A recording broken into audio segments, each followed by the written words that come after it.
وادەی یاسایی ئەنجومەنی پارێزگاکانی هەرێم کۆتایی دێت.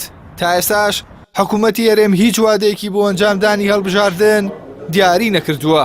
سەرۆکی فراکسیۆنی کۆمەڵی ئیسلامی لە ئەنجومەنی پارێزگای سلێمانیش ڕای دەگەێنێت لەگەڵ درێژکردنەوەی وادەی کارکردنی ئەنجومەنەکە نین و حکوومەتی هەرێم با بەرپرسی دروستبوونی بۆشایی یاسایی و کارگێڕی و لاوازکردنی دەسەڵاتی چاودێری ئەنجومەنەکان دەزانن. طبعا ئێمە وەکو کۆمەڵی ئیسلامی لە ئەنجومەنی پارێزگا هەر زوو داوامان کردووە کە هەڵبژاردن لە کاتی خۆیان بکرێگی ئەنجومەنی پارێزگاکان، چونکە بەڕاستی ئێمەیتر لەم ئەمڕۆ کە 24 شەشە ئەمڕۆ سوێنی یاساییمان خواردو ئاخر ڕۆژمانە پێویستە لەمە دووە 3 مانگ بۆ 90 ڕۆژ ئێمە ئەبینە ئەنجومەنێکی درێژکراوە، دوای ئەوەش ئەبینە کار بەڕێکرد. بەڵام من ئەمەم پێ باش نییە، چونکە هەموو شتێک لە کات و ساتی خۆیان خۆشە.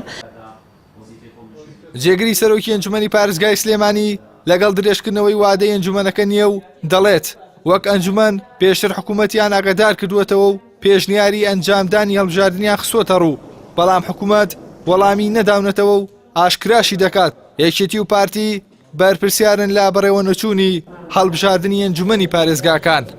ئەنجومەنی وەزیران هاوشێوەی سەرۆکایەتی هەرێم چۆن ماوەی 4 ساڵە لە فەراغی یاساییایە، هاوشێوەی پەرلەمان چۆن ساڵێک عمری خۆیان درێژ کردوتەوە کەم تەرخەمە و بەرپرسیارەتی یاسایی بەرپرسیارەتی مێژووی لە سەرشانی ئەنجومەنی وەزیرانە، چونکە مادەی 35 مادەی 31 لە یاسای 4 ساڵی 2009 دەسەڵاتی داوە بە ئەنجومەنی وەزیران کات و وادە و ئامادەکاری بکات بۆ هەڵبژاردننی ئەنجومەنی داهاتوو. سەرڕای ئەنجام نەدانی هەڵبژاردن بەهۆی دژیەکی و جیاوازی لە نێوان یاسا و بڕگە دەستوریەکان داهاتووی ئەنجومەنی پارێزگاکان ڕوون نییە. بەشێک لە یاساییەکان پێیان وایە لە دوای تەواوبوونی وادەکە تەنها بۆ ماوەی 90 ڕۆژ ئەنجومەنەکە دەتوانێت دەسەڵاتەکانی بەکاربێنێت و پاشان شەرعیەتی نامێنێت. بەشێکی دیکە لە یاساییەکان دەڵێن دەبێت ئەنجومەنی پارێزگاکان لە کارەکانیان بەردەوام بن تا هەڵبژاردن دەکرێت کە ئەماش ڕایەکی بەهێزە. من دڵنیای ئێوە و ڕاگەاندنکاران و بینەرانی بەڕێزیش دەکەمەوە کە دادگای باڵای فیدراڵی چارەسەر بۆ ئەم بابەتە دەدۆزێتەوە و ڕێگا بە مەجلیسی پارێزگاکان ئەنجومەنی پارێزگاکان دەدات تا ئەو کاتێ ئەنجومەنێکی نوێ جێگەیان دەگرێتەوە بەردەوام لە کارەکانی خۆیاندا. با تەواوبوونی وادەی یاسایی کارکردنی ئەنجومەنەکان دەسەڵاتی چاودێری و متمانەدان بە پارێزگار و بەڕێوەبەرە گشتیەکان پەکی دەکەوێت، بەوەش بۆشایی یاسایی و کارگێڕی لە هەرێمی کوردستاندا دروست دەبێت.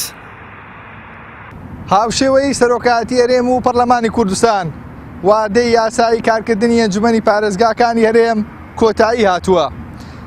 لە دوای کۆتاییهات نییە وادەیە گەرچی ئەنجومەنی پارێزگای سلێمانی حکوومەتی ئاگادار کردووەتەوە کە پێش تەواوبوونی وادەی کارکردنیان هەڵبژاردننی ئەنجومەنی پارێزگاکان ئەنجام بدات، بەڵام حکوومەتی هەرێم بە هیچ شێوەیەک وەڵامی ئاگاداریەکەی ئەنجومەنی پارێزگای سلێمانی نەداوەتەوە و هیچ ویستێکیش نییە بۆ ئەنجامدانی هەڵبژاردن. هەر بۆیە پێشبینی دەکرێت کە هاوشێوەی دەسەڵاتەکانی دیکە ئەنجومەنی پارێزگای سلێمانیش بە درێژکردنەوەی ماوەکەی کارەکانی بڕێوە ببات. ئیحسان سابر کەناڵی ئاسمانی پەیام سلێمانی.